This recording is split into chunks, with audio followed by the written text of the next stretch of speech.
لبيك اللهم لبيك لبيك لا شريك لك لبيك إن الحمد والنعمة لك والملك لا شريك لك لبيك لبيك اللهم لبيك لبيك لا شريك لك لبيك إن الحمد والنعمة لك والملك.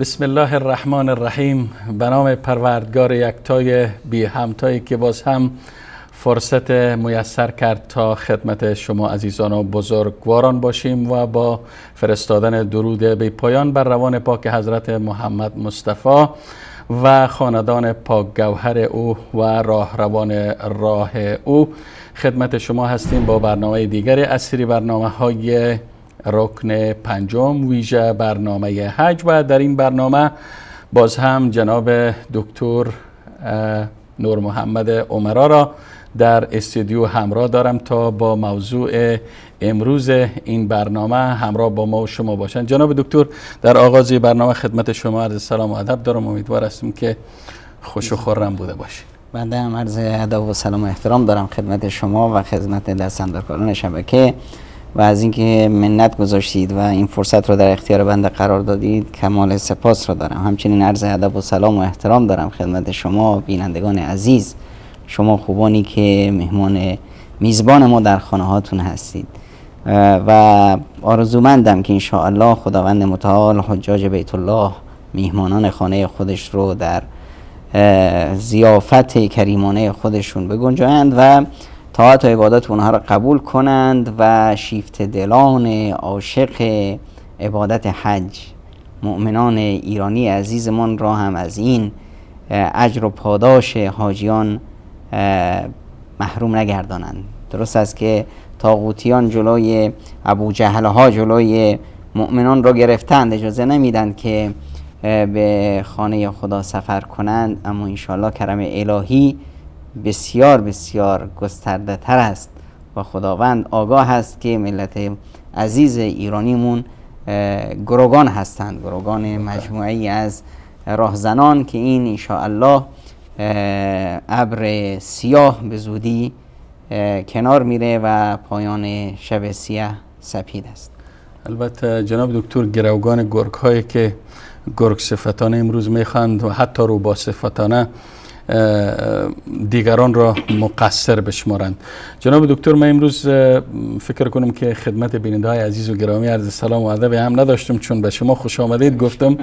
ما بار دیگر خدمت بیننده های عزیز و گرامی عرض سلام و ادب و خسته نباشید دارم و خوشحالم که با برنامه دیگر از سری برنامه های رکن پنجم خدمت شما هستیم.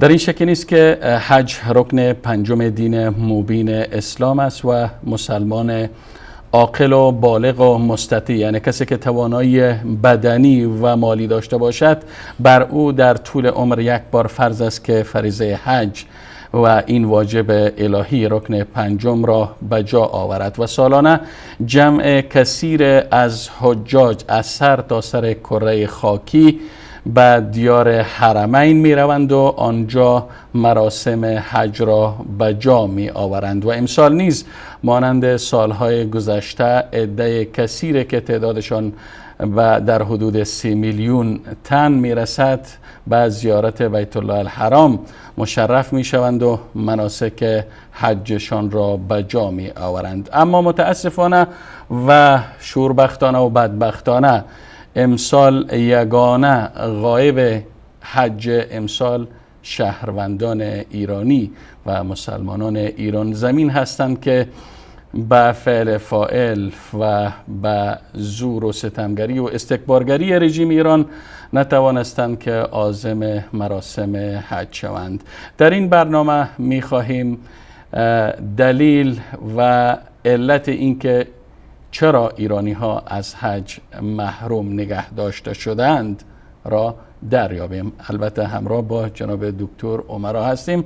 امیدواریم که تا آخرین لحظات این برنامه شما عزیزان نیز ما را همراهی کنید تا از فریب ها و عوام فریبه های رژیم ایران آگاه شوین و بدانید که تبلیغات سیاه و زهراگین رژیم ایران همه در حد تبلیغات بوده و دروغ بیش نیست و البته از دروغ‌های این رژیم خودتان آگاه هستین، اما به خاطر اینکه تعداد بیشتر از شهروندان فارسی زبانی که فریب این رژیم را خورده اند و یا حتی در داخل ایران فریب این رژیم را خورده اند پرده برداریم.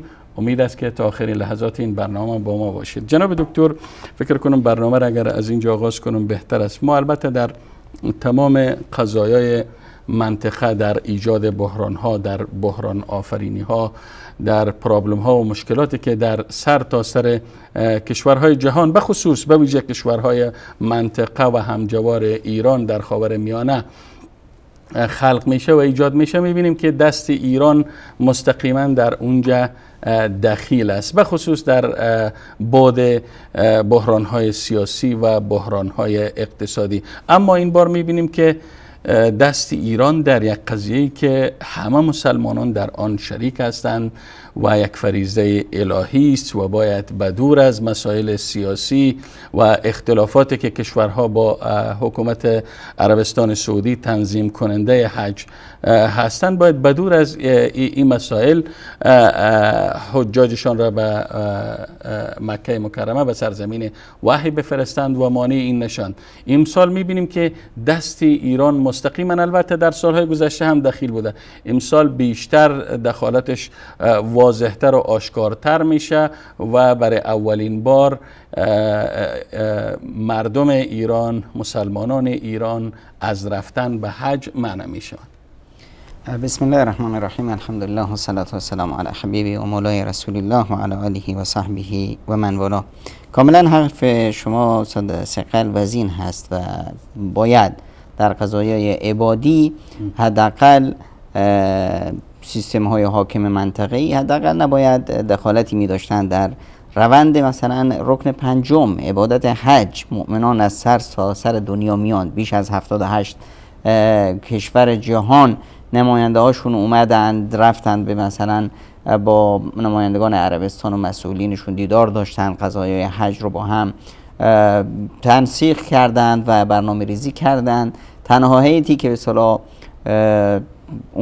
رفت به اصطلاح به عربستان و با اونا در افتاد و حاضر نشد توافق نامه رو امضا کنه هیئت ایرانی بود. و جالب اینجاست که در طی این به اصطلاح تئاتری که ایرانی ها برای ملت برومند ایران بازی کردن، تا لحظات آخر به ایران به ملت نگفتند که ما میخوایم که این برنامه رو به هم بزنیم.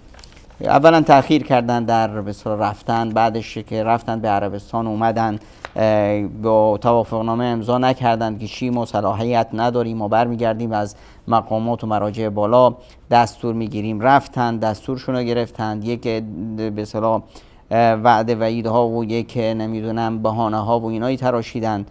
این بهانه ها رو به هیئت عربستانی املا کردند که ما همچنین شرط و شروطی داریم 1 2 3 4، با وجودی که اصلا این هیئت ایرانی در به طور عموم باید در نزد عربستانی ها فاقد هر گونه اعتباری می بود. اینها در فاجعه منای سال گذشته دست داشتن، باعث شدن که بسیاری از مهمانان خانه خدا به شهادت برسند، من جمله بیش از 460 نفر از شهیدان و حاجیان عزیز ایرانیمون و همچنین مسلمان های دیگه که اونجا به هر حال اینا الان فاقد کل مصداقیت هستند. با این وجود رفتن به عربستان و یک بهانه هایی تراشیدن تا سعی کنند که عربستان رو وادار کنند که یک قانونی بذاره و اینها رو از رفتن به حج یا حاجیان ایران رو محروم کنه. جالب اینجاست که اینجا یک نقطه رو من گویایی که اینها میخواستن که عربستان سعودی را در یک موضع و در یک موقف قرار بدن که دولت عربستان سعودی مجبور شود که به یک شکل از اشکال و این البته محال است و این حق را هم نداره که حجاج یک کشور را منع کنه. اینا میخواستن عربستان سعودی را در یک چنین موقف و موضع به متعبیر عربی حرج قرار بدن. دقیقاً، اما اینا یک موردی رو گم کردند. یعنی ما میگیم در اصطلاح خودمون کافر همه را به کیش خویش پندارد. ما در ایران هنوز با یک معضله روبرو هستیم که سردمداران ایران در واقع کشوردار نیستند، اینها حوزه‌دار هستند. ما در کشورهای منطقه به هر حال کشوری هست، رهبریتی، حاکمیتی داره، شیوه حکومت داریش، حالا چه دموکراسی باشه، چه جمهوری باشه، چه پادشاهی باشه، هر چی میخواد باشه، یک کشوری هست با یک برنامه به اصطلاح دولت داری. در ایران ما متاسفانه این رو نداریم. ما در ایران یک حوزه علمیه بزرگی داریم به نام ایران و رهبریت این حوزه علمیه هم همون عقل به اصطلاح همون عقلیتی رو داره که به اصطلاح داشت یک حوزه علمیه رو در قم مدیریت میکنه. یعنی کسی که در قم یک حوزه علمیه داره با 2000 دانش آموز، این فکر میکنه که الان یک حوزه علمیه بزرگتری داره با 80 میلیون جمعیت، با همون عقل، با همون اندیشه، با همون طرز فکر به اصطلاح تنگ، با همون بینش بسیار ابلهانه. اینا اومدند خب رفتن به پیش عربستان و یه بهانه‌هایی درست کردن. آقا چرا ما می‌خوایم که زن‌های مجرد هم بفرستیم حج؟ خب اصلا قانوناً عربستان یک قانونی گذاشته که مثلا خانم‌ها باید با محرمشون باشن، پسرش باشه، شوهرش باشه، پدرش باشه. اما اینی که یک دختر بفرستی، خب چرا دختر می‌فرستی؟ خب باید اینی که کسی داشته باشه که در این انبوه جمعیت کسی باشه که به اصطلاح یک بهانه‌های این چنینی که آقا حاجیای ما رو باید هواپیمای خودمون ببرن. خب یه عرف بین المللی هست در قضایای به اصطلاح حمل و نقل، باید اون مراعات بشه. تو بیای به اصطلاح قلدری کنی، خب اون هم شمایی که به اصطلاح چند سال پیش در سال 1366 شما اومدید به اصطلاح در سال 1365 ایران چیکار کرد؟ سپاه اومد در ساک‌های حاجیای از همه جا بیخبر ایران مواد منفجره جاسازی کرد و در فرودگاه جده اینا گرفته شدند و یک به اصطلاح بدنامی شد برای ایران و ایرانی و منطقه. پیش از این ما مواردی داشتیم در سال 1402 هجری که تقریبا همون 61 باشه. در سال 1403 یک به اصطلاح موردی ما داشتیم. در سال 1406 این مورد رو داشتیم که به اصطلاح مواد منفجره آوردن. در سال 1407 که بشه به اصطلاح همون 1366 خودمون همون شد که به اصطلاح حمله شد و به اصطلاح کشت و کشتار راه انداختند و عکسای خمینی رو آوردند و فلان. همه اینها مسائلی بود که یعنی ما یک سالی رو نداریم از وقتی که این کودتای خمینی در ایران صورت گرفت، ما هیچ سالی نداریم که حاجیای ما دلهره نداشته باشن. همه حجاج جهان اسلام میرن به حج با این تصور که خدایا بار اله امسال ایرانی ها رو از شر ما کمشون کن، نذار که این نظام به اصطلاح ایران بیاد در منطقه بحران سازی کنه. در سال 1409 باز هم مشکل داشتیم. در سال 1000 به اصطلاح سال گذشته که 1436 بود باز هم همون فاجعه ایمنا که بسیار فاجعه غم انگیز. جناب دکتر برمیگردیم به قضیه امسال. هدفی است که امسال چرا حجاج ایرانی از طرف ایران منع شدن که حج نرن؟ این قضیه به چی میگرده؟ اصل قضیه امروز ما میبینیم که روابط دیپلماتیک بین عربستان سعودی و بین ایران قطع است. اگر برگردیم به قضیه قطع روابط که در اینجا چی مطرح بود؟ چون ذهن همین موردی که شما اظهار میکنید که روابط به اصطلاح دیپلماتیک ایران با عربستان قطع است. الان چرا قطع باشه؟ یعنی ما به اصطلاح یک موردی هست در علم سیاست، خیلی چیز پیش پا افتاده ای هست که هر دانشجوی کلاس اول به اصطلاح سیاست این رو میدونه. قضیه ژئوپلیتیک یعنی جغرافیای سیاسی، که من در منطقه‌ای که زندگی میکنم جغرافیای منطقه نقشش در سیاست گذاری های من چی هست؟ حالا ببینید ما ایران رو داریم. خب ایران رو داریم، در اطراف ایران چه کشوری رو داریم؟ پاکستان رو داریم، افغانستان رو داریم، در بالاش ترکمنستان رو داریم، این ورش آذربایجان رو داریم، این ورش ترکیه رو داریم، این ورش عراق رو داریم، این قسمتش کشورهای به اصطلاح حوزه خلیج رو داریم. این قسمتش بزرگترین کشور مثلا منطقه این حوزه که عربستان باشه. خب حالا این کشورها خلقت الهی اینجوری هست. افغانستان تا روز قیامت همسایه ایران هست، پاکستان همچنین، عربستان همچنین. یعنی اینجا من بیام مثلا ایران بیاد ببین ایران با چی تو نقشه نگاه میکنن سردمداران ایران تو یک کشوری در آمریکای لاتین که بیا ما با این روابط حسنه برقرار کنیم، مثل ونزوئلا مثلا با ونزوئلا ما خوب باشیم. آقا این ونزوئلا روی نقشه زمین باشه یا نباشه، روابط ما باش داشته باشیم یا نداشته باشیم، چقدر حجم داره، چقدر وزن داره برای یک کشور. اما عربستان یک کشور همسایه است، چه کار هر کاری بکنم من باش آبهای مشترک میتونم داشته باشم، باش مسائل مشترک میتونم داشته باشم. هر گونه دشمنی با اون برای من هزینه ور هست.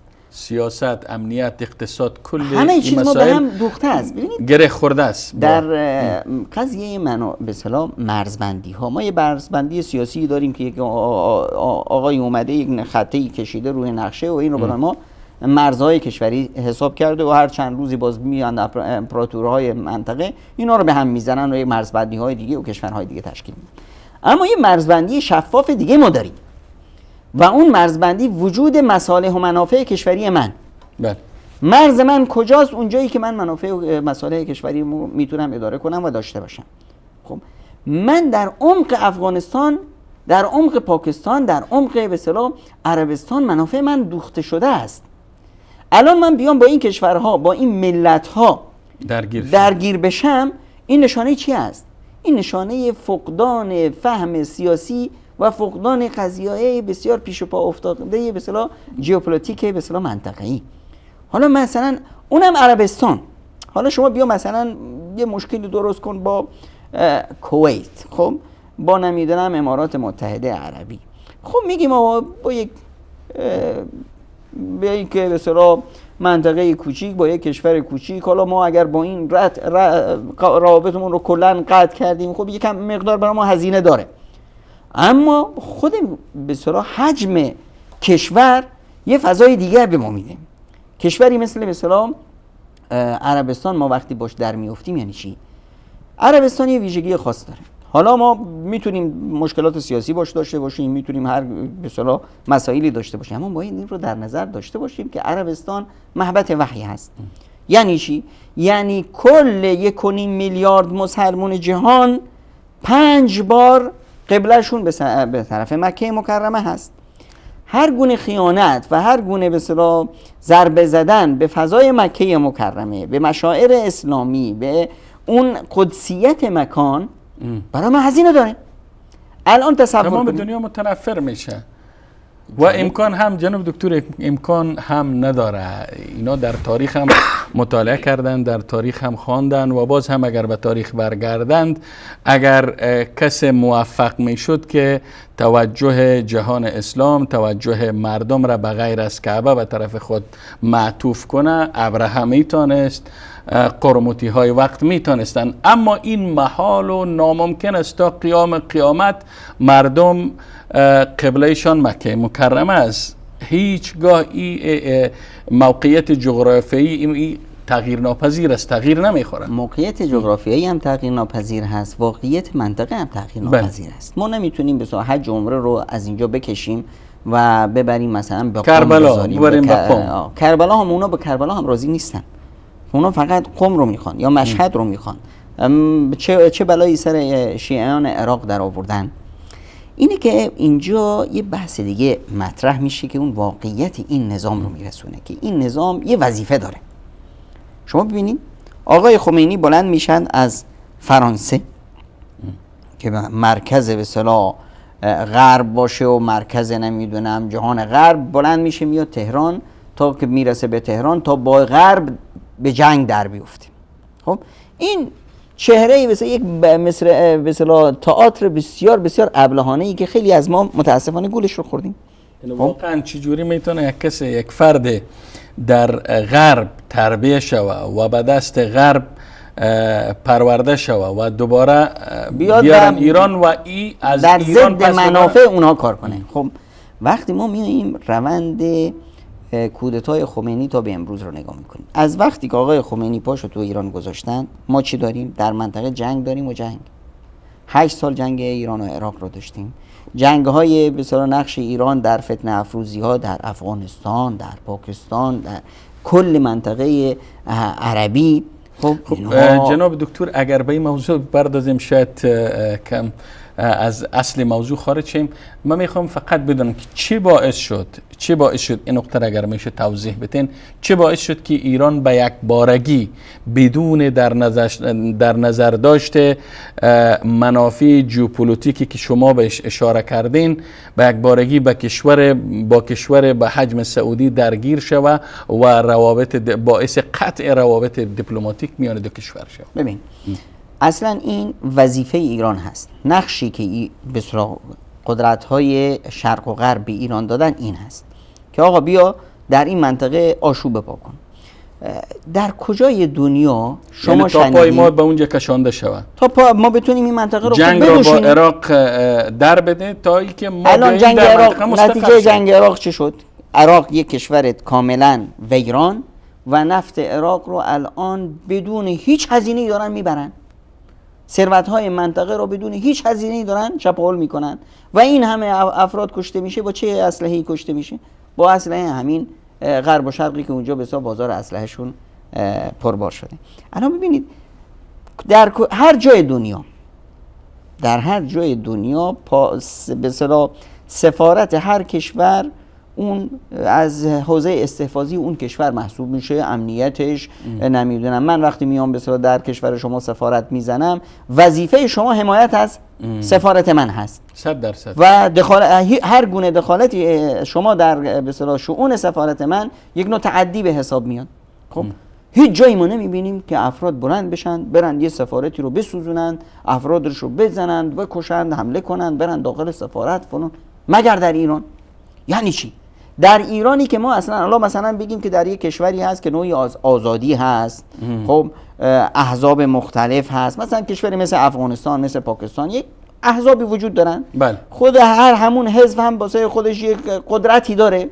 حالا در غیاب نمیدونم نیروهای امنیتی و فلان اون حزب یک مجموعه از اون حزب تونستن از قدرتی که دارن سوء استفاده کنن، یک کاری رو بکنن که این صورت هم نگرفته تا حالا. در ایران که ما حزب هم نداریم، هیچ فردی غیر از حکومت نیرویی هم نداره. خب در این کشور نظام تک قدرتی وجود داره، یک تک قدرتی دیکتاتوری هست، پلیسی هست. در این کشور افرادی رو نظام میفرسته که حمله کنند به سفارت کشور. چرا حمله میکنید؟ آقا برو سفارت عربستان یعنی رو بزنید. شما فکر میکنین که مردم ایران یا ایرانی هایی که از کشتن و از بدار کشیدن شخصی مثل نمر آزرده بودند و در نتیجه ای قیام کردند، فکر میکنین ای در نتیجه واکنش خودجوش مردمی نبوده و دست رژیم ایرانی کار صورت گرفته؟ اولا مردم ایران از کشته شدن یک شخصی در عربستان پیش نه نگران هستند نه واکنش نشون میدن. برای چی؟ ببینید خب پس چرا به اماکن دیپلماتیک سعودی در شهر تهران در سفارت و در کنسولی سعودی در مشهد حمله بشه؟ من میگم که رهبریت ایران عقلیت حوزوی داره، نه مردم ایران.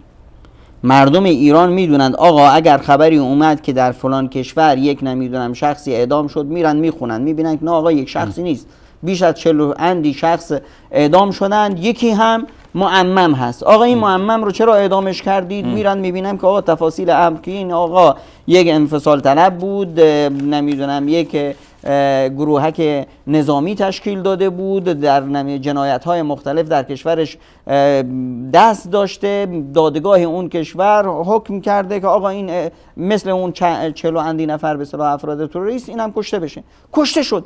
به من ایرانی چه ربطی داره؟ خب تازه من هم اگر بخوام اعتراض کنم، اعتراضم رو چیکار میکنم؟ میرم آقا به شیوه های مختلفی که در دنیا که به اصطلاح طویله نیست. من مشکلی دارم آقا این مشکل رو به کجا؟ به دادگاه لاهایی گفتن، نمیدونم سازمان مللی گفتن، نمیدونم اعتراض هایی دارن. شما جناب دکتر میخوانی رو بگن که گویا خود رژیم ایران یک جمعیت توده از مردم را توده از بگیم سپاه پاسداران را فرستاد تا سفارت ایران در تهران و کنسولی ایران در مشهد را به آتش بکشن و اموال و دارایی سفارت به غارت ببرند. دقیقاً این چیزی که صورت خب گرفت. پس حضور نیروهای امنیتی خیلی ها زیاده در اطراف در محوطه اماکن دیپلماتیک سعودی، ایره چه ارجع میکنین؟ اگر مثلا اینها مردم می بودن، وظیفه نیروی امنیتی چیه اونجا؟ خب وظیفه نیروی امنیتی مثلا که از این سفارت باید حفاظت کنه کجاست؟ این خود نیروی امنیتی بود که حمله کرد. خب حالا که به اصطلاح حمله کردن، نتیجهش چی شد؟ نتیجهش هیچی. یک کشور احساس امنیت نداره برای به اصطلاح دیپلماتاش تو کشور دیگه، میخواد آقا سفارت رو میبنده. شما وقتی که من رو در کشور خودت نمیخوای، من چیکار میکنم؟ خب میگم شما رو به خیر، ما رو به سلامت. پس در نتیجه میتونیم بگیم که حکومت ایران به خاطر یک فرد یا هم این فرد بهانه‌ای بوده، بالاخره منافع یک کشور که منافع ملت ایران میشه، منافع یک شخص نمیشه، به خطر میاندازه و با کشور مثل سعودی که در جهان اسلام چه که حتی در عرصه بین الملل جایگاه ویژه داره، او را به خطر میاندازه. ببینید این سردمداران ایران، این معممینی که در ایران حکومت میکنن، اینا نه براشون ایران مهم هست، نه براشون ملت ایران مهم هست. اینها برایشون موندن بر کرسی حکومت این حوزه بزرگی که به اصطلاح اسمش رو به اصطلاح ایران رو بهش گروگان گرفتن، ملت ایران رو بهش گروگان گرفتن، بر این به اصطلاح کرسی نشستن هست. بهای این که اینا رو بذارن که روی این کرسی باشن، ببینید ایران با به اصطلاح آمریکا و حوزه غرب روابطش عالی است، با اسرائیل عالی است، با روسیه هم عالی است، با چین هم عالی است، با هند هم عالی است. یعنی چی؟ یعنی اینی که این وظیفش اینه که حتی اگر روسیه با آمریکا و غرب مشکلات داشته باشه، با ایران مشکل نداره، چون که ایران منافع روس رو در منطقه حمایت میکنه، ایران منافع غرب و اسرائیل رو در منطقه حفاظت میکنه. پس همه وظیفه دارن، میدونن که این مهره رو باید در این منطقه داشت. و دلیلش هم میتونه این باشه که چرا مثلا کشور مثل عراق توسط امریکا اشغال میشه و بعدش با خیلی ها سهولت و با خیلی بی‌پروایی گذاشته میشه به دست ایران که توسط ایران دوباره همه جو اینجوری است. کشور عراق ویران میشه با کی؟ با اسلحه ایران و غرب و تحویل ایران داده میشه. رئیس ایران میاد با افتخار، رئیس جمهور ایران میاد با افتخار میگه که اگر ما نمی بودیم آمریکا نمیتونست افغانستان و عراق رو اشغال کنه. خب یعنی چی؟ اینا دارن نقش بازی میکنن، نقشی که به عهده دارن. الان ایران در سوریه چی میخواد؟ ایران در سوریه منافع روسیه رو میخواد. روسیه اونجا منافعش هست، ایران هم حافظ منافع روسیه هست. ایران در یمن چی میخواد؟ یعنی گویایی که میگن ملت ایران یا مردم ایران یا رژیم کنونی ایران به حیث سرباز آمریکا و سرباز روسیه و یا در کل سرباز غرب نقش پلیس غرب را در منطقه ایفا میکنن. دقیقاً نقش مثلا حکومت ایران، نه مردم ایران. مردم ایران از این حکومت و از این به اصطلاح افرادی که به اصطلاح اونا رو به گروگان گرفتن متنفر هستن. دلیلش هم ایران در سوریه می جنگه. بله. خب با کی می جنگه؟ بله. با نوکرای حزب اللهیش، با نوکرای به اصطلاح عراقیش، با جیره‌خوارای افغانی و پاکستانیش. ایرانی نمیره در سوریه بجنگه. چرا نمیره؟ چون که این ملت متنفرن، میدونن که چه داره میگذره. چه مجبوری دارن که برن به صورت در یک کشوری اون ور مرزهایشون. بله. از عراق بگذر برو سوریه، از چند تا کشور بگذر برو یمن. خب که اونجا دنبال چه هستید؟ دنبال برهم زدن منطقه، دنبال کشت و کشتار، ویران کردن منطقه. این وظیفه ای است. ببینید غرب برای به اصطلاح چپاول ثروت‌های منطقه و برهم زدن بحران سازی و امنیت منطقه رو برهم زدن نیاز به یک غده سرطانی داشت. اسرائیل رو درست کردن. اسرائیل یه نقشی رو بازی کرد، اما اسرائیل چی بود؟ اسرائیل یک عنصر بیگانه هست در منطقه قبولش نداره. اولا یک دین جدید هست، دین یهودیت هست، خب مسلمان‌های منطقه قبولش ندارن. دوما عرب نیستن، خب عربای منطقه هم قبولش ندارن، یک عنصر اجنبی. خب اسرائیل یک نقشی رو بازی کرد، اما این نقش کافی نبود. این نقش تونست در شکلگیری حکومت‌های سیاسی یک دوری رو داشته باشه، یک نقشی رو ایفا کنه. اما در خود منطقه، در بین ملت‌ها جنجال آفرینی، بحران آفرینی، کشت و کشتار، اینجا نیاز بود که یک حکومت مثل اسرائیل، یک صهیونیسم دیگه‌ای ساخته بشه. و الا چرا یک نقطه را میخوام متذکر شم، و الا چرا ایرانی که این همه طی 37 ساله که از عمر رژیم ولایت فقیه در ایران میگذره و هی داد از دشمنی با اسرائیل، با رژیم صهیونیستی میزنه، چرا وقتی ایران میاد عملا امروز مگر اسرائیل نمیدانه که ایران عملا داره در سوریه دخالت میکنه، در سوریه که در هممرزی با سرزمین های اشغالی که امروز صهیونیست ها در اونجا حکومت دارن، چرا واکنش نشان نمیده؟ این چیزی هست که اسرائیل میخواد. اسرائیل میدونه که ایران مثل بشار اسد که به اصطلاح نوکر ایران بود یا حامیش ایران و روسیه بودن، حافظ امنیت اسرائیل و مرزبندی های اسرائیل هست. مناطقی از سوریه که هنوز در زیر اسرائیل بود هرگز آزاد نشد و وظیفه بشار اسد و ایران و حزب الله حفاظت از به اصطلاح مرزهای بلندی‌های جولان. الان ساخته شدن به اصطلاح غده سرطانی مشابه با صهیونیسم که همون صفویت باشه در ایران، نقشش همین بود که کل منطقه، ملت منطقه رو به جون هم بندازه. ببینید ما قبل از آقای خمینی در ایران ملت چی بودن؟ ملت بودن ایرانی. اگر جناب دکتر اجازه بدین، چون این موضوع شاید به طول بکشه، با اجازه شما ما یک میان برنامه کوتاه را میگیرم و بعد از میان برنامه انشالله موضوع را دنبال میکنیم. بینندگان عزیز و گرامی، میان برنامه کوتاهی میبینیم و برمیگردیم انشالله. جزاكم الله خيرا. لبيك اللهم لبيك لبيك لبيك لا شريك لك لبيك لبيك لبيك اللهم لبيك لبيك لبيك لا شريك لك لبيك لبيك إن الحمد والنعمة لك والملك لا شريك لك لبيك لبيك لبيك اللهم لبيك. حج تولدی دوباره.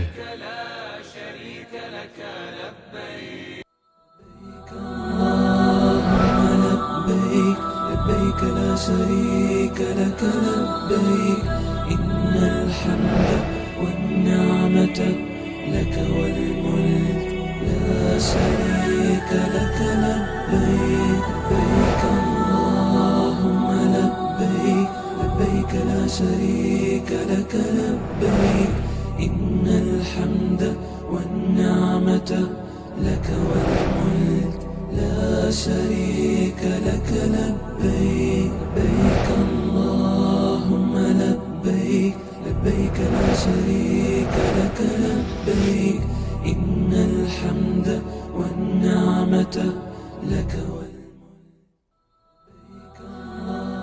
خب بینندگان عزیز و گرامی، با عرض سلام مجدد و دوباره خدمت شما هستیم با موضوع چرا ملت ایران، چرا ایرانی ها امسال از حج محروم شوند. با این موضوع خدمت شما هستیم و قبل از میان برنامه جناب دکتر داشتن فکر کنم بحث را در ارتباط به ای که قبل از آمدن رژیم ایران حجاج ایرانی در چه وضعیت به سر می بردن، چه نظمی داشتن، در این باره بود نمیفهم که چه بود، چون شما آغاز کردین ما بحث شما را قطع کردیم. در قبل از کودتای آقای خمینی ما در ایران چی داشتیم؟ بله. ما یه ملتی داشتیم به نام ایرانی.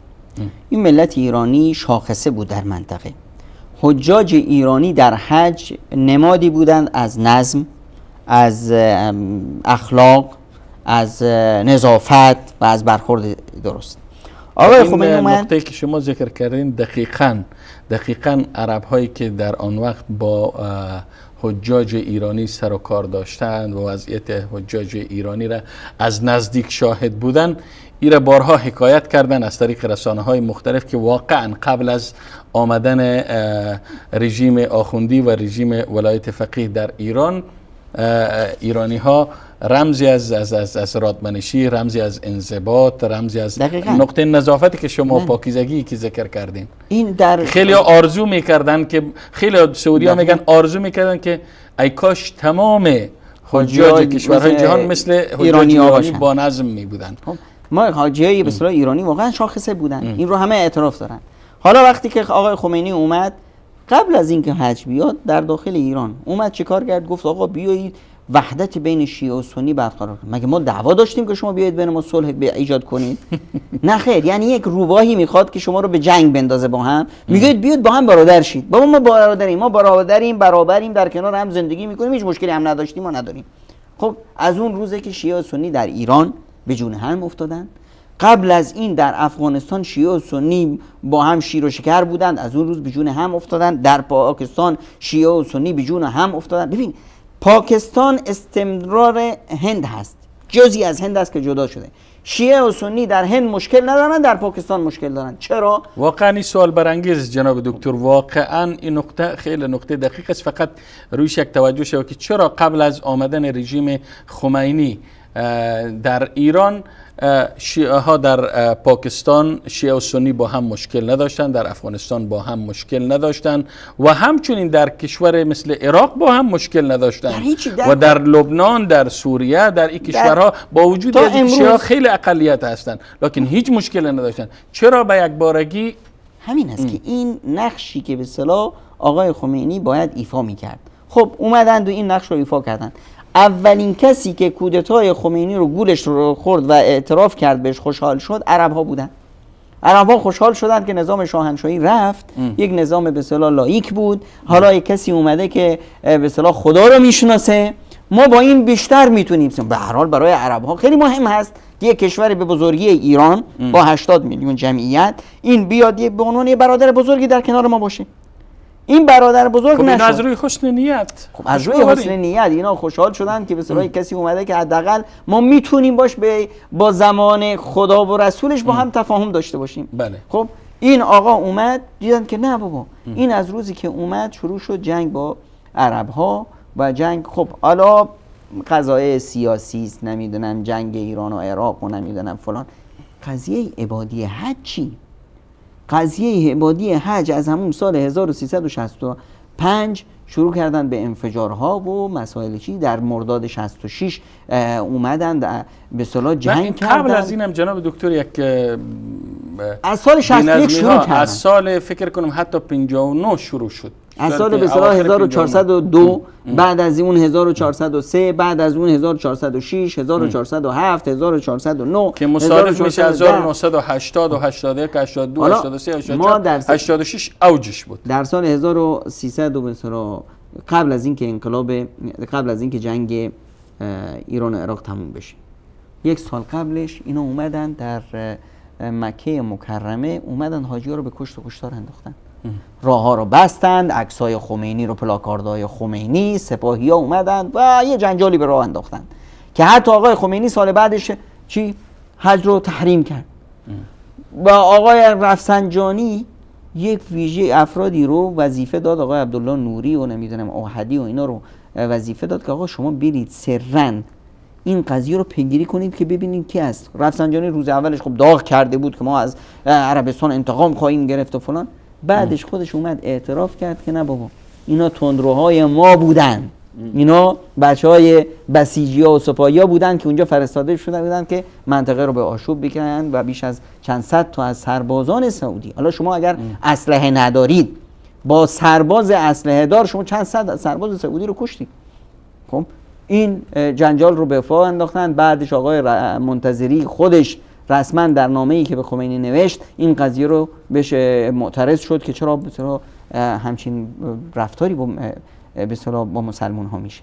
بله. اینه که اینا خودشون در داخل خودشون مشکل دارن، معضله ای که به اصطلاح خب به هر حال این که مشکل نیست برای اونا، این وظیفه اونهاست که منطقه رو بحرانی کنن. دکتر فکر می‌کنم در همون سال 85 سرباز سعودی میگن به شهادت رسیدن و همچنین در همون مسئله 402 نفر به شهادت رسیدن که بیشترشون به اصطلاح حاجیای به اصطلاح کشورهای مختلف که از جمله 275 حاجی ایرانی میگن بود.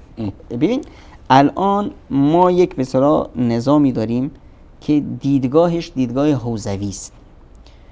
بینشش اینه که آقا مثلا اون میاد، اینا البته جالب اینجاست که خودشون بین خودشون هم چون که فساد مالی خیلی بلند است، یک به اصطلاح آشخوری دارن، یک آبشخوری دارن. اون چی هست؟ همین قضیه آوردن حاجیان به حج. ببینید مبلغ هزینه‌ای که حاجی ایرانی پرداخت میکنه از کل جهان بیشتره. خب اینا میگن جناب دکتر برعکس، ما برعکس تمام کشورهای جهان هستیم، یا ایران یگانه کشوری است که برای حجاجش یک بخشی از پول حجاج میپردازن، یک بخشی حکومت ایران. این هم از به اصطلاح جمله دروغایی که به حاجیای ایرانی بیچاره به اصطلاح میگن.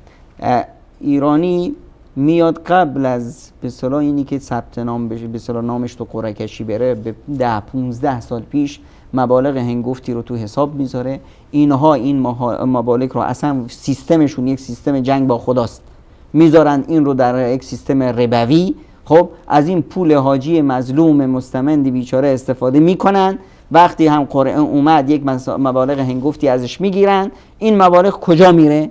اینا یک چند درصدیش به اصطلاح هزینه حاجی هست، بقیهش در همین مسیر دزدیده میشه در فساد اداری که هست. این یه جزش هست. خب یه جز دیگه به اصطلاح گروه دومی که به اصطلاح از این آبشخور چیزی گیرشون نمیاد. اینا چیکار میکنن؟ اینا میگن که آقا ما در سال 80,000 حاجی ایرانی داریم، در سال 750,000 به اصطلاح حج عمره میرن.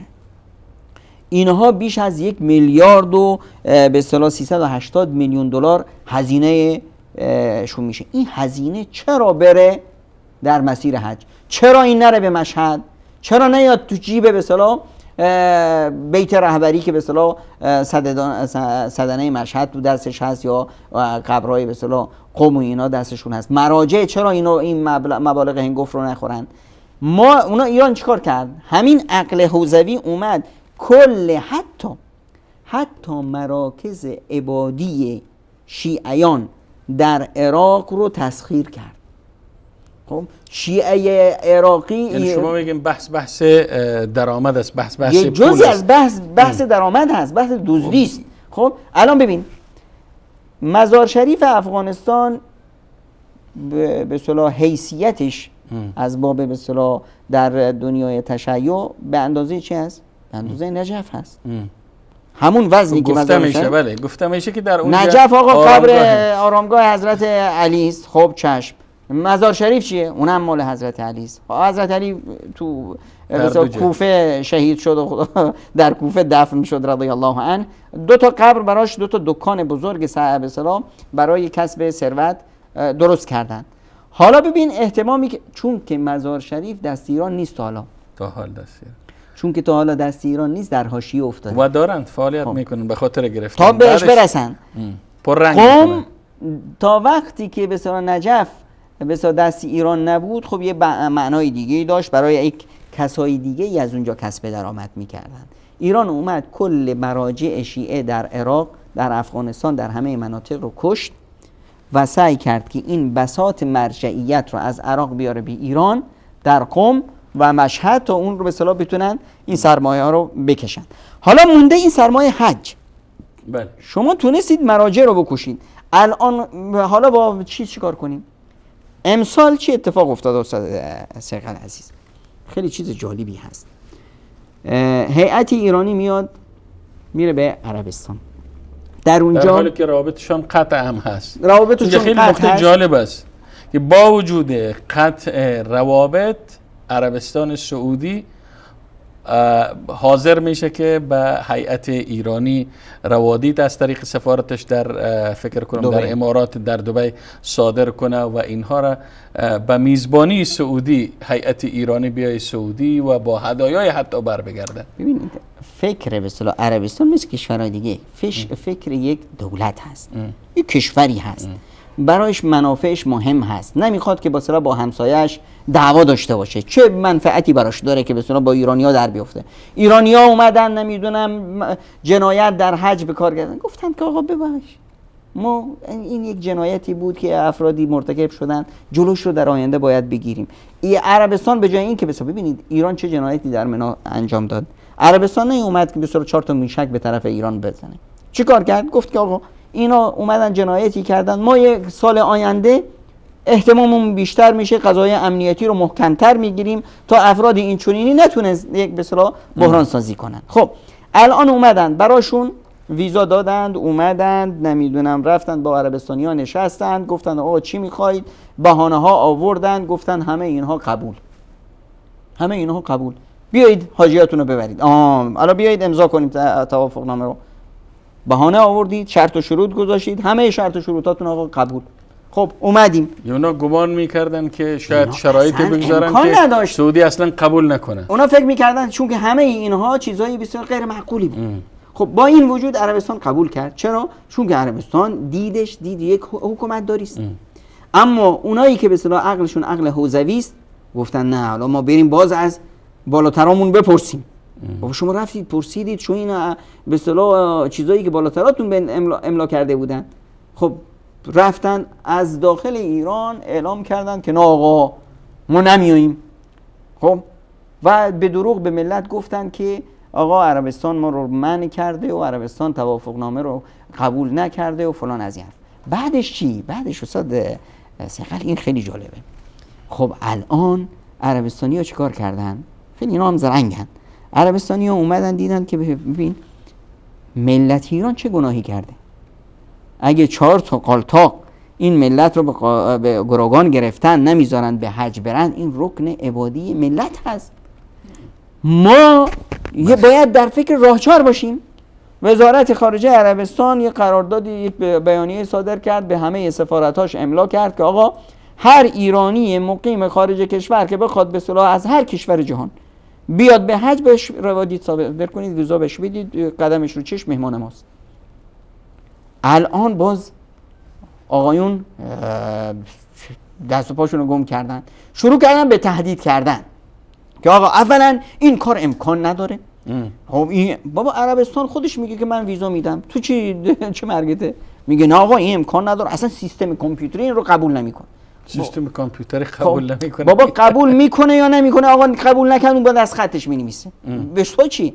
بعد میگه که نه ما توصیه میکنیم که حاجی های ایرانی از هیچ جا، از هیچ کشور ثالثی، چون میگن این حق ایرانی هاست. خب حق ایرانی نیست، ایرانی. خب این ایرانی نیست. این سوال اینجاست. این ایرانیه میخواد بره، میگه نه اگر برید براتون، شروع کردن به تهدید کردنشون، این براتون معضل آفرین خواهد شد، در آینده براتون مشکل ساز هست، فلان فلان. یعنی چی؟ ای ایرانی اگه رفتی فردا این ویزا تو جوازت ما دیدیم، تو پاسپورت دیدیم، این برات معضل آفرینه. از یه سو تهدید میکنن، از یه سوی دیگه باز رشوه میدن. خب میاد آقای احدی میگه که ایرانی هایی که به اصطلاح نمیتونن برند و پولشون تو حسابات هست و به اصطلاح تو هزینه دولت هست، ما به اینها 1.5 میلیون میدیم که اینها برن به کجا؟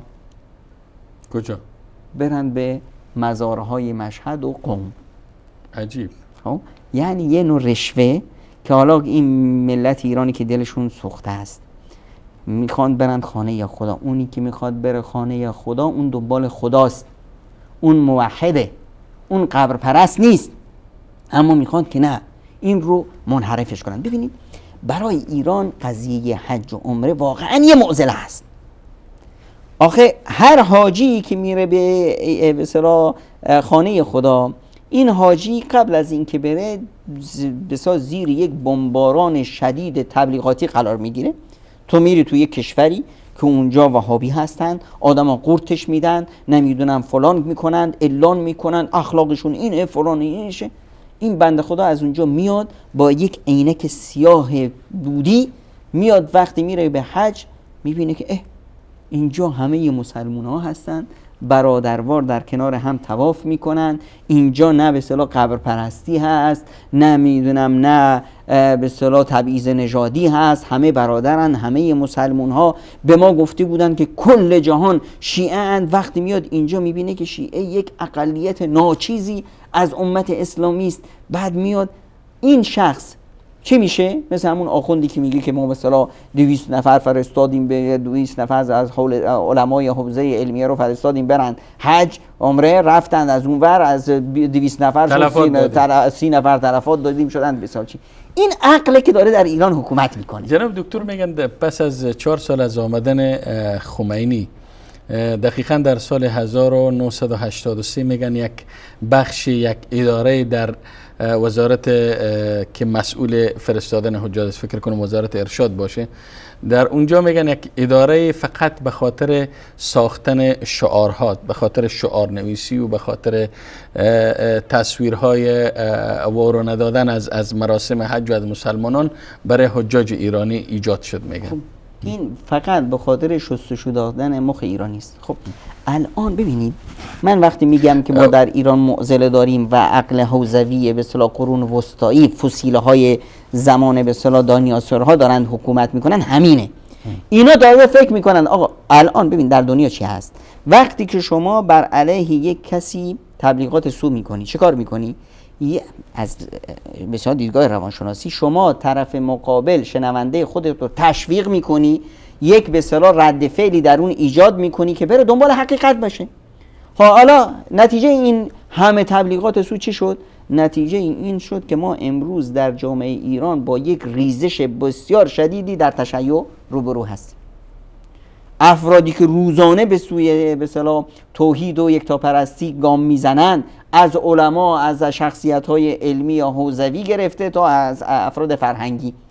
خب ما الان در به اصطلاح قضیه در ایران با یک به اصطلاح بیداری بزرگ در سطوح مختلف اجتماعی روبرو هستیم. این خیلی به اصطلاح موفقیتی هست که واقعاً تاریخ این رو مدیون همین نظام فاشیستی حاکم بر ایران هست.